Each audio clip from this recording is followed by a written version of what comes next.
বাতাসের দিকে তাকান, মাটির দিকে তাকান, যেখানেই তাকান না কেন আগুন, পানি, মাটি, বাতাস আপনার আমার জিন্দেগীর জন্য প্রয়োজনীয় জিনিস। এ মুসলমান, আল্লাহ পাক রব্বুল আলামিন সবকিছুকে একদম আপনার জন্য আমার জন্য ফ্রি করে দিয়েছেন। পানিটাও ফ্রি, যেখানে বলা হয় পানিটাই হলো জীবন, জীবনই হলো পানি। আল্লাহ যদি চাইতেন এই পানির জন্য টাকা পয়সা নিতে পারতেন, কিন্তু রব্বুল আলামিন পানির জন্য কোনোদিন দাম ধরেন নাই, আগুনের জন্য দাম ধরেন নাই। এই যে যারা প্যান্ডেলের কাজ করলো, বাঁশটাকে মাটির নিচে গাড়লো, মাটি যদি বলতো বেটা আমাকে একবার যদি আঘাত দাও, তোর শরীরের ভিতরে 10টা আঘাত দেব, কোন বান্দার সাহস ছিল না মাটির ভিতরে আঘাত দেওয়া। কিন্তু 24 ঘন্টা মাটিকে পারায় পারায় আমরা দুনিয়াতে চলি, এই 24টা ঘন্টা মাটি কোনোদিন কথা বলে না। এই বাঁশগুলো গাড়ার সময় মাটি কোনোদিন আওয়াজ দেয় নাই। আল্লাহ পাক বলে, এ মাটিটাকে আমি তোমার জন্য তাবে বানাই দিলাম, ঘোড়াটাকে তোমার জন্য তাবে বানাই দিলাম, পাহাড়টাকে তোমার তাবে বানাইলাম, হাতিটাকে তোমার তাবে বানাইলাম। এত বিশাল বড় হাতির উপরে তুমি ছোট্ট মানুষ, হাতিকে যেমনে চালাও হাতির সামনেই চলে, ঘোড়াকে যেমনে চালাও ঘোড়াও তেমনে চলে। এই মুসলমান, মাটিকে যেভাবে বলো মাটি কোনো কথা বলে না। আল্লাহ পাক বলে, এই সব কিছু আমি আল্লাহ একমাত্র তোমার কল্যাণে বানাইলাম। বান্দা কেন? বান্দা এই সব নিয়ামত পাওয়ার পর তুমি একমাত্র আমি আল্লাহর গোলামি করবা, ঠিক কিনা? তুমি মিটাও সকল পাওয়া, দুদিন আগে পরে তোমার কাছেই সকল পাওয়া, সবই তোমার তরে। তোমার পথে চললে সবাই আসবে যে সুদিন, তোমার দয়ায় পূর্ণ আমার সারা নিশিদিন। আল্লাহ তুমি দয়ার সাগর, আল্লাহ তুমি দয়ার সাগর, রহমানুর রহিম, তোমার দয়ায় পূর্ণ আমার সারা নিশিদিন। কার দয়া? ভাইরা আমার, দুনিয়ার জিন্দেগিতে আল্লাহ পাক রব্বুল আলামিন বান্দাকে আল্লাহর দয়া বাঁচাইলেন। আল্লাহ বলে, সব নিয়ামত তুমি সুন্দর করে গুনতে পারবা, কোনো সমস্যা নাই, মাগার আমি আল্লাহ যে নিয়ামত গুলো দিলাম এগুলা গোনাও সম্ভব না। আর জিন্দেগিতে কোনোদিন এই নিয়ামতকে শুকরিয়া আদায় করে শেষ করাও সম্ভব না। আল্লাহ পাক রব্বুল আলামিন বলে, সমস্ত দুনিয়ার পানি যদি কালি হয়, আর সকল দুনিয়ার এই গাছপালা যদি সুন্দর করে কলম বানায় নাও, আর কিয়ামত পর্যন্ত যদি বান্দা লেখো, আমি আল্লাহর গুণ প্রশংসা কোনোদিন লেখেও শেষ করা সম্ভব না। আল্লাহ বলে, বান্দা এই কারণে যেহেতু সম্ভব না, যতটুকু পারো শুকরিয়া করো। কেন? লা ইন শাকারতুম লা আযীদান্নাকুম ওয়া লা ইন কাফারতুম ইন্না আযাবি লাশাদীদ। বান্দা, যদি তোমরা নিয়ামতের শুকরিয়া আদায় করো, আল্লাহ পাক বলে নিয়ামতটাকে আমি আল্লাহ সুন্দর করে বাড়ায় দিব। নিয়ামত বাড়ানোর অর্থ এটা না 500 টাকা হাদিয়া কারো কাছ থেকে পেয়ে এটাকে আলহামদুলিল্লাহ বলে 3টা ফু দিয়া বালিশের নিচে রাখবেন, এটা 10টা হয়ে যাবে। হবে কোনোদিন? কথা বলে না, হবে? এটা নিয়ামত বাড়ানোর অর্থ না। নিয়ামত বাড়ানোর অর্থ হলো এটা যে বান্দা 10,000 টাকা বেতন পাবে হালাল পথে, আরেকজন হারাম পথে 10 লক্ষ টাকা কামাবে, ওর 10 লক্ষের চাইতে এর 10,000-এর বরকত আল্লাহ অনেক বাড়ায় দেবে। এটা হলো নিয়ামত বাড়ানোর অর্থ। আল্লাহ পাক বলে, বান্দা নিয়ামতের শুকরিয়া করো, বাড়ায় দেব। যদি না শুকরিয়া করো, ইন্না আযাবি লাশাদীদ, মনে রাখবা আমার আযাব বড় কঠিন, বড় কঠিন, আমার আযাব অত্যন্ত কঠিন। আল্লাহ পাক তো এটা বলেন নাই শুকরিয়া না করলে জাহান্নামে ফেলবে, শুকরিয়া না করলে এটা করবে সেটা করবে। আল্লাহ পাক শুধু এতটুকু ধরায় দিলেন, এতটুকু জানায় দিলেন, বান্দা যদি নিয়ামতের শুকরিয়া না করো, আমি আল্লাহর আযাব বড় কঠিন, এটা তোমরা ধারণা করে নাও। বান্দা আল্লাহর নিয়ামতের শুকরিয়া আদায় করবে কিভাবে? মানুষের হাত আছে, চোখ আছে, পা আছে, কোনদিন তো মালিকরে বলেন নাই, হে আল্লাহ আমাকে মুসলমান বানাও, আমাকে সুস্থ বানাও, চক্ষু দাও, হাত দাও, পাও দাও। কিন্তু মালিক আপনাকে আমাকে দয়া করে সুস্থ বানাইলেন, রাস্তার মোড়ে মোড়ে কত মানুষ আছে যারা অসুস্থ, যাদের চক্ষু নাই, যাদের কান নাই, যারা শুনতেও পায় না, দেখতেও পায় না, হাঁটতেও পারে না। কিন্তু মালিক আপনাকে আমাকে এমনিতেই সুন্দর করে সুস্থতার নেয়ামত দিয়েছেন। এটা কার নেয়ামত বলেন তো? আরে নেয়ামতের অর্থ হইল আলহামদুলিল্লাহ বলার অর্থ হইল বান্দা তার প্রত্যেকটা নেয়ামতের শুকরিয়া আদায় করার জন্য একমাত্র আল্লাহ পাক রব্বুল আলামিনের রেজামন্দি মোতাবেক চলবে। এই রেজামন্দি মোতাবেক চলার নামই হলো আল্লাহর শুকরিয়া করা। হাতটা একটা আল্লাহর নেয়ামত, পাওটাও আল্লাহর নেয়ামত, জবানটা আল্লাহর নেয়ামত, চক্ষুটা আল্লাহর নেয়ামত, মাথাটাও আল্লাহর নেয়ামত। সমস্ত কিছু কার নেয়ামত বলেন জোরে? এই হাতের নেয়ামতের শুকরিয়া হবে হাত দিয়া কোরআন ধরবে। কি ধরবে? হাতের নেয়ামতের শুকরিয়া হাত দিয়া কোরআন ধরা। পায়ের নেয়ামতের শুকরিয়া হলো পাও দিয়া আল্লাহর ঘর মসজিদের দিকে আগায় যাওয়া। চোখের নেয়ামতের শুকরিয়া হলো চোখ দিয়ে আল্লাহর কালাম দেখা। মাথার নেয়ামতের শুকরিয়া হলো মাথা দিয়া সুন্দর সুন্দর বুদ্ধি মানুষকে জানানো। আর জবানের নেয়ামতের শুকরিয়া হলো জবান দিয়া জিকির করা, মাওলার জিকির করা। এ মুসলমান, প্রত্যেকটা অঙ্গ প্রত্যঙ্গকে আল্লাহর রেজামন্দি মোতাবেক চলানোর নাম হলো শুকরিয়া আদায় করা। আল্লাহ বলে কেউ যদি তার হাত দিয়ে আমি আল্লাহর শুকরিয়া আদায় করে কালামে পাকের দিকে হাত বাড়ায়, আমি আল্লাহ ওই হাত কোনোদিন প্যারালাইসিসের রোগী বানাবো না। কেউ যদি পা দিয়ে আল্লাহর ঘর মসজিদের দিকে আগায়, ওই বান্দার পাওটা কোনোদিন অবশ হবে না। কেউ যদি চক্ষুর নিয়ামত শুকরিয়া আদায় করতে যায়, কোন বেগানা নারীর দিকে না তাকায়, আল্লাহর কালামের দিকে তাকায়, আহমদ শফি সাহেব রহমতুল্লাহ আলাইহির মতো 103 বছর হয়ে যাবে মাগার চোখের চশমা লাগবে না। ভাই আমার, এটা হলো নিয়ামতের শুকরিয়া আদায়। বান্দা কোন জায়গায় যাইবেন আল্লাহ পাক রব্বুল আলামিন বলে সেখানেই শুকরিয়া আদায় করো। আল্লাহ পাক রব্বুল আলামিন এটা তো নির্দিষ্টভাবে বলেন নাই, বান্দা তোমার হাত দিয়ে তুমি এটা করো, বান্দা পাও দিয়ে এটা করো, বান্দা জবান, বান্দা কান দিয়ে এটা করো, নাক দিয়ে এটা করো, চক্ষু দিয়ে এটা করো। আল্লাহ আপনার প্রত্যেকটা অঙ্গ প্রত্যঙ্গকে আপনার ইচ্ছাধীন করে দিয়েছেন। আপনি চাইলে হাত দিয়া কোন নারীর গায়ের দিকেও হাত বাড়াইতে পারবেন, আবার এই হাত দিয়ে আল্লাহর কালামকেও ধরতে পারবেন। আপনি চাইলে পাও দিয়ে আল্লাহর ঘর মসজিদের দিকে আগাইতে পারবেন, আবার চাইলে কোন জেনাকারীর দিকে আগাইতে পারবেন। আপনি আপনার চক্ষু দিয়ে কোন বেগানা নারীকেও দেখতে পারবেন, আবার চাইলে আল্লাহর কালামের দিকে তাকাইতে পারবেন। আপনি আপনার জবান দিয়ে চাইলে কারো গীবত গাইতে পারবেন, আবার চাইলে আল্লাহর কালামের তেলাওয়াত করতে পারবেন। আল্লাহ পাক এটা সবকিছু ইচ্ছাধীন করে দিয়েছেন। বলেন নাই হাত দিয়া কেবলমাত্র এটা করো, পাও দিয়া কেবলমাত্র এটা করো, মাথা দিয়া কেবলমাত্র এটা করো। আল্লাহ কোন অঙ্গ প্রত্যঙ্গের কথা বলেন নাই। আল্লাহ শুধু একটা কথা বলছেন, উযকুরুল্লাহ যিকরান কাসীরা। তোমার যেই জিহ্বাটা আমি আল্লাহ দান করলাম, এই জিহ্বা দিয়া একমাত্র জিকির করবা কার? বলে আল্লাহ। ভাইরা আমার, খুব বুঝবেন দিল দিয়া। মানুষের হাত আছে, হাতের ব্যথা হয় না? হয় না মাঝে মাঝে? পায়ের ব্যথা হয় না? হয় না? মাঝে মাঝে পেটের ব্যথা হয়, পেটের ব্যথার ওষুধ খাইলে পেটও ভালো হয়ে যায়। বুকের ব্যথা হয়, বুকের ব্যথার ওষুধ আছে। পিঠের ব্যথা হয়, পিঠের ব্যথার ওষুধ আছে। মাঝে মাঝে গর্দানটাও ব্যথা করে, গর্দানের ব্যথারও ওষুধ আছে। মাঝে মাঝে মাথা টাটায়, চক্ষু টাটায়, মাঝে মাঝে কানের ভিতরে ব্যথা, মাঝে মাঝে পায়ের আঙ্গুলে ব্যথা, গিরায় গিরায় ব্যথা, সমস্ত শরীরে ব্যথা হয়। আর সব ব্যথা দূর করার জন্য ঔষধ আল্লাহ পাক রব্বুল আলামিন দিয়েছেন। মাগার আপনি আমি দুনিয়ার জিন্দেগিতে এমন কোনদিন কাউকে দেখি নাই সব ব্যথা হয়, মাগার বান্দার জিহ্বা কোনদিন আল্লাহ ব্যথা দেন নাই। সুবহানাল্লাহ বলেন মিয়া। জিহ্বা কেন ব্যথা দেন নাই? জিহ্বা ব্যথার ওষুধ নাই, একমাত্র কারণ আল্লাহ পাক রব্বুল আলামিন জানে এ বান্দা তার জিহ্বা দিয়া আর 24 ঘন্টা অন্য কোনো কাজ করবে না। বান্দা তার জিহ্বা দিয়ে একমাত্র জিকির করবে আল্লাহ। বান্দা তার জিহ্বা দিয়া বলবে সুবহানাল্লাহ, বান্দা তার জিহ্বা দিয়া বলবে আলহামদুলিল্লাহ, বান্দা তার জিহ্বা দিয়া বলবে লা ইলাহা ইল্লাল্লাহ। এ মুসলমান, এই কারণে আল্লাহ পাক রব্বুল আলামিন বান্দার সব অঙ্গ প্রত্যঙ্গ ব্যথা দিলেও বান্দার জিহ্বা কোনোদিন ব্যথা দেয় নাই, কারণ মালিক জানে ওই বান্দা তার জিহ্বা দিয়া জিকির করবে আমি আল্লাহ। ঠিক কিনা ভাইরা আমার? এই কারণে জবান দিয়া খালি মানুষের গীবত না গে। আমাদের দেশে তো চায়ের দোকানে বসলেই কিছু মুরব্বীরা আছে, নিজে টাকা খরচ করে, পকেটের টাকা খরচ করে 10 মাইল দূরে যায় আরেকজনের গীবত গায়ে আসে। আপনাদের গ্রামে আছে এটা? নিজের টাকা খরচ করে নিজের খায়, নিজের পরে গীবত আরেকজনের টাকা ইচ্ছাকৃত তার গুনাহ নিজের কাঁধে নিয়ে বাড়িতে ফিরে।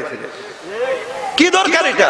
চায়ের দোকানে বসে চেয়ারম্যান কি করছে, এই করছে করছে, কি বলছে, এই বলছে, এলাকার ইমাম কি করছে, এই করছে, নিজের তলার খবর নাই, মানুষের দোষ গায়, বাস শেষ।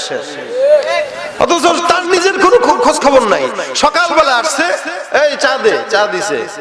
এরা কোন টাইপের লোক জানেন? ঘরের ভিতরে বউদেরকে চারানার কোনো দাম দেয় না, পোলায় দাম দেয় না, বউ দাম দেয় না, মেয়ে দাম দেয় না, পোলার বউ দাম দেয় না, বিবি দাম দেয় না, চারানার দাম কেউ তাদেরকে দেয় না। তখন কি করে? ওই আয়সা ঘরের আয়সা চায়ের দোকানদারের দোকানের সাথে বেটাগিরি দেখায়। তোমার চিনোস বেটা? আমি কি চিনছি, মনে মনে কয় চিনছি তো। বউ দাম দেয় না, সারাদিন খালি মারে আর বরফিডান খায়, এসে আবার এনে চা খায়, মাথা ঠান্ডা করে। এনে মাথা ঠান্ডা করার জন্য বসে বসে গীবত গায়। আল্লাহ পাক বলেন, রাসূল করিম সাল্লাল্লাহু আলাইহি ওয়াসাল্লাম বলেন, কেউ যদি গীবত গাইলো সে যেন আপন মরা ভাইয়ের গোশত খাইলো। কি খাইলো? মরা ভাইয়ের গোশত। কেউ যদি গীবত গাইলে এমন একটা গুনাহ যেটা জিনার চাইতেও খারাপ। এ মুসলমান, এই কারণে জবানটা আল্লাহ দিয়েছেন। জবান দিয়া মানুষের দোষ ধরার চাইতে নিজে আগে নিজের দোষ ধরি। জবান দিয়া মানুষের দোষ ধরার চাইতে জবানটা পবিত্র বানায় জিকির করি আল্লাহ। এই জবানটা একমাত্র আল্লাহ পাক রব্বুল আলামিন দিয়েছেন মাওলার জিকিরের জন্য। আল্লাহ পাক রব্বুল আলামিন বলে, বান্দা তোমরা জিকির করবা জবান দিয়া, আলা বিযিকরিল্লাহি তাতমাইন্নুল কুলুব। বান্দা তুমি জবান দিয়া জিকির করবা, আমি আল্লাহ তোমার জবানের জিকিরটা দিয়া হৃদয়টাকে শান্তি করে দিব। সুবহানাল্লাহ। জিকির করবেন জবান। মানুষ খাইলে মুখ দিয়া খায়, ভরে পেট, তাহলে শরীরেরও তো খাদ্য আছে, আবার আত্মারও খাদ্য আছে। দুটোটাই মুখ দিয়া ঢুকায়। খায়ও মানুষ জিহ্বা দিয়া, দাঁত দিয়া চাবায় চায়, মুখ দিয়া গিলে। আবার জিকিরও মানুষ করে জিহ্বা দিয়া। খাওয়ার দ্বারা মানুষের পেট ভরে, আর জিকিরের দ্বারা আত্মা ভরে। আত্মা, হৃদয়টা, অন্তরটা ভরে যায় জিকিরের মাধ্যমে। এই কারণে প্রত্যেকটা সময় আল্লাহর জিকির আজকার করা। আল্লাহর হাবিব বলেন, কেউ যদি লা ইলাহা ইল্লাল্লাহ পড়ে, মান ক্বালা লা ইলাহা ইল্লাল্লাহ ঈমানান ওয়া ইহতিসাবান ফাদাখালাল জান্নাহ। রাসূল করিম সাল্লাল্লাহু আলাইহি ওয়াসাল্লাম বলেন, কেউ যদি ঈমানের সঙ্গে ইহতিসাবের সঙ্গে একবার জিকির করে বলে লা ইলাহা ইল্লাল্লাহ মুহাম্মাদুর রাসূলুল্লাহ, আল্লাহ রাসূল বলেন ওই ব্যক্তিটা বিনা হিসাবে জান্নাতে যাবে। এই হাদিস হযরত আবু হুরায়রা রাদিয়াল্লাহু তাআলা আনহু বর্ণনা করতেছেন মসজিদে নববীতে। হযরত ওমর ফারুক শুনতেছেন আর বলতেছেন, ভাই এই হাদিসটা এইভাবে বইলো না। বলে না, রাসূল বলেছেন এই হাদিস তো এমনিই বলা লাগবে। ওমর ফারুক নিষেধ করে, আবু হুরায়রা আরো বলে। ওমর ফারুক নিষেধ করে, আবু হুরায়রা আরো বলে। তো ধাক্কা একটা দিছে গায়ে। ধাক্কা দেওয়ার সাথে সাথে আবু হুরায়রা বলে, আমি হুজুরের কাছে বিচার দেব, তুমি আমারে ধাক্কা দিলা। গেছে রাসূল করিম সাল্লাল্লাহু আলাইহি ওয়াসাল্লামের সাথে চলে গেছে। দেখো হুজুর, ওমর আমারে মারছে, কিছু বলেন। বলে কেন? আমি এই হাদিস বর্ণনা করছি, এই কারণে ওমর আমাকে আজকে আঘাত দিয়েছে। রাসূল বলেন, কি ব্যাপার ওমর, কথা কি ঠিক? বলে, হুজুর কথা তো ঠিক, কিন্তু ও হাদিসটা তো আম ভাবে বর্ণনা করতেছে। কেউ যদি কালেমা পড়ে সে জান্নাতি, যে কালেমা পড়বে সে জান্নাতি। রাসূল বলেন, কথা তো ঠিক। না হুজুর, ঠিক আছে, কিন্তু কথা হইল গিয়া সারা জিন্দেগি ভর মানুষের জাগা মাইরা খাবে, রিলিফের মাল চুরি করে খাবে, কম্বল চুরি করবে, এরপরে মানুষের জাগা মারবে, সুদ খাবে, ঘুষ খাবে, দুর্নীতি করবে, আর লাস্ট জামানায় এসে বলবে লা ইলাহা ইল্লাল্লাহ, আল্লাহ জান্নাত দিয়া দিবে। এত সোজা না, কবরে পিডান আছে, কপালে পিডান। অত সোজা না। চুরি করবেন, আকাম করবেন, দুর্নীতি করবেন, জিনা করবেন, ধর্ষণ করবেন, আর বলবেন আমি তো লা ইলাহা ইল্লাল্লাহ বলছি। ফেরেশতারা বলবে, ঠিক আছে, তোর লা ইলাহা ইল্লাল্লাহ নিয়ত যেমন ছিল ওই নিয়তেই তো করে আজকে সাইজ করা হবে, যা। কেউ যদি লা ইলাহা ইল্লাল্লাহ পড়ে, সে এই কথার উপরে বিশ্বাস করবে যে আল্লাহ ছাড়া আমি কাউকে মানি নাই, কথা যেহেতু স্বীকার করে নিয়েছি, সুতরাং আমার দ্বারা কোনো গুনাহ করা সম্ভব না, জিনা করা সম্ভব না, দুর্নীতি করা সম্ভব না, মানুষের টাকা মেরে খাওয়া সম্ভব না, আল্লাহর বিরুদ্ধে যাওয়া সম্ভব না, রাসূলের বিরুদ্ধে যাওয়া সম্ভব নয়। এটা হলো লা ইলাহা ইল্লাল্লাহর স্বীকারোক্তি। কথা বলেন ঠিক কিনা? এটা হলো লা ইলাহা ইল্লাল্লাহ। এত সোজা না। কেউ লা ইলাহা ইল্লাল্লাহ পড়বে, তার জবানে দাঁড়িয়ে থাকবে। কেউ লা ইলাহা ইল্লাল্লাহ পড়বে, তার জবান মিথ্যা বলতে পারবে না। কেউ লা ইলাহা ইল্লাল্লাহ বলবে, সে কোনোদিন কোনো মানুষ আর নেতার গোলামি করতে পারবে না। লা ইলাহা ইল্লাল্লাহ মানে সব ক্ষমতার উৎস আমি একমাত্র আল্লাহকে স্বীকার করি, এটা হলো লা ইলাহা ইল্লাল্লাহ। আপনারা গুনাহ করবেন, আবার বলবেন আমি তো লা ইলাহা ইল্লাল্লাহ পড়ছি জান্নাতে। রাসূল বলেন হ্যাঁ, ওমরের কথা ঠিক। তাহলে যে ব্যক্তি আকাম কুকাম করলো, লা ইলাহা ইল্লাল্লাহ পড়লো, আরেক ব্যক্তি লা ইলাহা ইল্লাল্লাহ পড়ে রাত্রিবেলা একজনের কালেমা তাকে গুনাহ করায়, আরেকজনের কালেমা তাকে রাতে ঘুমাইতে দেয় না ইবাদতের জন্য, তাহলে দুইজনের কালেমায় তফাত আছে না নাই? তাহলে যে কালেমা স্বীকারোক্তি ওরকম ভাবে করবে, অবশ্যই সে রাত জেগে মাওলার ইবাদতে মগ্ন থাকতে বাধ্য, কারণ ওই কালেমা তাকে জান্নাতের পথে তাকে অবশ্যই নিয়ে যেতে পারে। যার কারণে সে প্রতিনিয়ত কিভাবে এই কালেমার দ্বারা জান্নাতে যাওয়া যায় ওই ফিকিরই তার মাথায় থাকবে না, থাকবে না জোরে বলেন থাকবে। এই কারণে খালি দাবিদার হলেই হয় না। আপনি কালেমাওয়ালা মুসলমান নিজেকে দাবি করেন, আবার ফ্রান্সের পণ্য আপনি আপনার বাসায় রাখেন, আপনি কালেমাওয়ালা মুসলমান হতে পারেন না। আপনি কালেমাওয়ালা উম্মত দাবি করেন, আবার রাসূলের বিরুদ্ধে কথা বললে আপনার গায়ে আঘাত লাগে না, আপনি মুসলমান হতে পারেন না, আপনি মুনাফিক মুনাফিক মুনাফিক।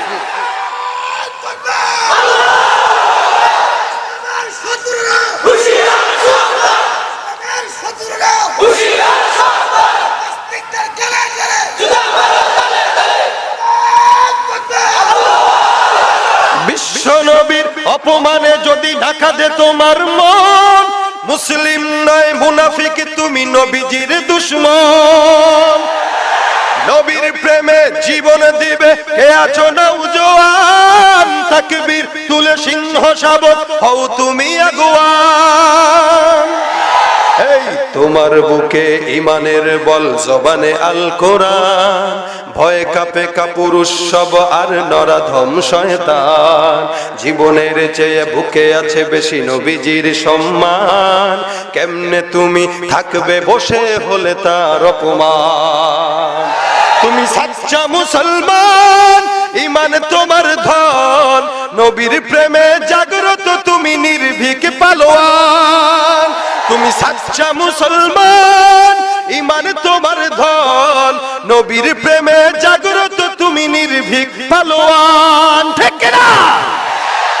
শুধুমাত্র এটাই যে জিহাদ জিহাদ জিহাদ চাই, পুলিশের পিঠা দেখলে আর নাই নাকি? রাসূলের জন্য তৈয়ার থাকবেন ইনশাআল্লাহ।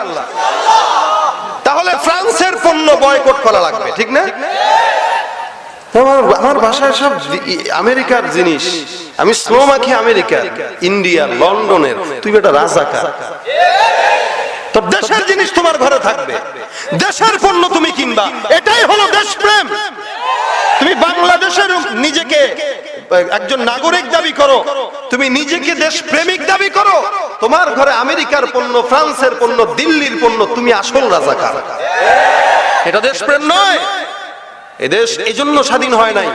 তাদের পণ্য কিনেন টাকা দিয়া, আপনার ঘামে জড়া টাকা তারা পায়, ওই টাকা দিয়েই কিন্তু দিন শেষে আপনার আমার গায়ের উপরে তারা বুলেট মারার চিন্তা করে। এজন্য দেশীয় পণ্য কিনবো, দেশের টাকা দেশে রাখবো। জোরে বলেন, দেশের টাকা কি করব?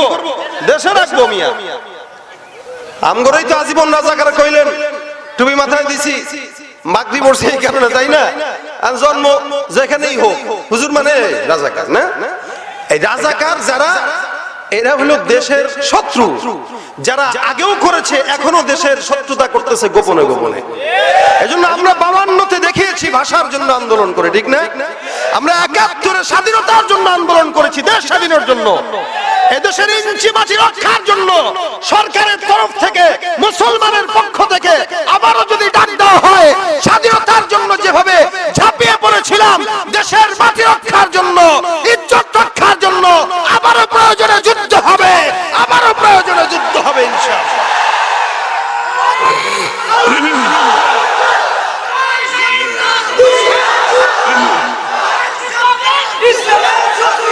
ভাইরা ভাইরা আমার, আমরা দেশকে ভালোবাসি না বাসি না বলেন? এটা আমাদের রাসূলের শিক্ষা, ঠিক না?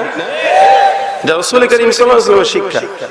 তাহলে দেখেন, কারো যদি কালেমার দাবি নিজেকে দাবিদার মনে করে, ও নিজের দেশের অবশ্যই প্রেম মোহাব্বত দিলের ভিতরে রাখবে। কেউ যদি নিজেকে কালেমার দাবিদার মনে করে, সে কোনোদিন গোপনে প্রকাশ্যে গুনাহ করতে পারবে না। রাসূল এরপরে বলেছেন, মান ক্বালা লা ইলাহা ইল্লাল্লাহু দাখালাল জান্নাহ। কেউ যদি এভাবে ইহতিসাবের সাথে ঈমানের সাথে কালেমা পড়ে, ও কোথায় যাবে? জোরে বলেন, জান্নাতে যাবে। এত সোজা না? তাহলে টুপি মাথায় দিয়া, পাগড়ি পয়রা, দাড়ি রাখা মানুষের গালিগালাজ শুনি আমি জান্নাতে যেতে পারবো না, আপনি আকাম রাকাম কইরা কালেমা পড়ে জান্নাতে চলে যাবেন, তাহলে তো আল্লাহর হিসাবে এক হইল না। হিসাব নিকাশ তো কিছু আছে। পরে আবু হুরায়রা বলেন, ঠিক আছে হুজুর, আমার বুঝে আসছে, আসলেই কালেমাটা পড়লেই তো হয় না, কালেমা মোতাবেক আমল করা লাগে। হযরত ওমর ফারুক রাদিয়াল্লাহু তাআলা আনহু বলেন, কোরআনটা এমন একটা জিনিস, এই কোরআন কাউকে গোমরা বানায়, আবার এই কোরআন কাউকে পথ দেখায়। ঠিক কালেমাটা এমন একটা জিনিস, কেউ কালেমা পড়ে জান্নাতে যায়, কেউ কালেমা পড়ে জাহান্নামে যায়। কিভাবে? এক বুজুর্গ সৈয়দ কুতুব শহীদ রাহমাতুল্লাহ আলাইহি মিশরের অনেক বড় একজন মুফাসসির ছিলেন, অনেক বড় আলেম ছিলেন। এই মুফাসসির কালেমার তাওহীদের বাণী মানুষের ধারে ধারে পৌঁছায় দিয়েছেন। তাওহীদ কি? আল্লাহ ছাড়া কারো গোলামি চলবে না, আল্লাহ ছাড়া কারো দালালি চলবে না, আল্লাহ ছাড়া কারো পক্ষে কথা বলা চলবে না। হ্যাঁ, আমরা দল করব, আমরা দল করতে পারি, এটা আমাদের পার্সোনাল বিষয়, কিন্তু আমি যখন দেখব আমার দলের নেতা আমার আল্লাহর বিরুদ্ধে কাজ করতেছে, এক সেকেন্ড দেরি করব না, আমিও তার বিরুদ্ধে চলে যাব। এটা হচ্ছে কালেমার দাবি। এটা কিসের দাবি? আচ্ছা, নেতা বাদ দিলাম, পীর আছে না, যদি দেখি পীর ইসলামের বিরুদ্ধে যায়, তাহলে সাথে সাথে লাথি দিয়ে পীর থেকে চলে আসবো। আমি নিজেও যদি গুনাহ করি, আপনারা আমাকে বয়কট করবেন, ঠিক না? কারণ ইন্না সলাতি ওয়া নুসুকি ওয়া মাহইয়ায়া ওয়া মামাতি লিল্লাহি রাব্বিল আলামিন। জিন্দেগিতে জীবন মরণ কুরবানি যা কিছু করা লাগে একমাত্র কার জন্য? জোরে বলেন। সৈয়দ কুতুব শহীদ রাহমাতুল্লাহ আলাইহি মানুষের কাছে কালেমার বাণী পৌঁছাইছেন, এই কোন ওয়াহদানিয়াত ছাড়া কারো গোলামি চলবে না।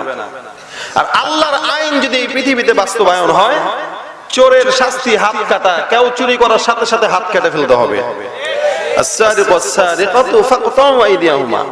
সে মেয়ে হোক ছেলে হোক, চুরি যখন করবে কি করবে? হাত কাটবে। জিনা করবে তো শাস্তি, ধর্ষণ করবে তো শাস্তি, কাউকে হত্যা করবে তো হত্যার বিপরীতে হত্যা। এটা ইসলামের আইন।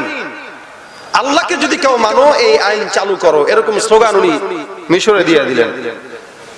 কালেমার বাণী জায়গায় জায়গায় বলে, সবাই লা ইলাহা ইল্লাল্লাহ গোলাম হয়ে যাও। তা উনার ডাকে সাড়া দিয়ে অনেক মুসলমানরা আসছে, যুবকরা আসছে, সবাই রাস্তায় নেমে গেছে। এখন সরকারের তরফ থেকে বলা হলো, তাহলে এই লোকটাকে, মানুষকে উস্কে দিল কে? তাকে ধরো। সাথে সাথে উনাকে ধরা হইলো, জেলখানায় নেওয়া হয়। আর ডাক দিয়া বলে, এই কাজগুলো তুমি কেন করলা বলো?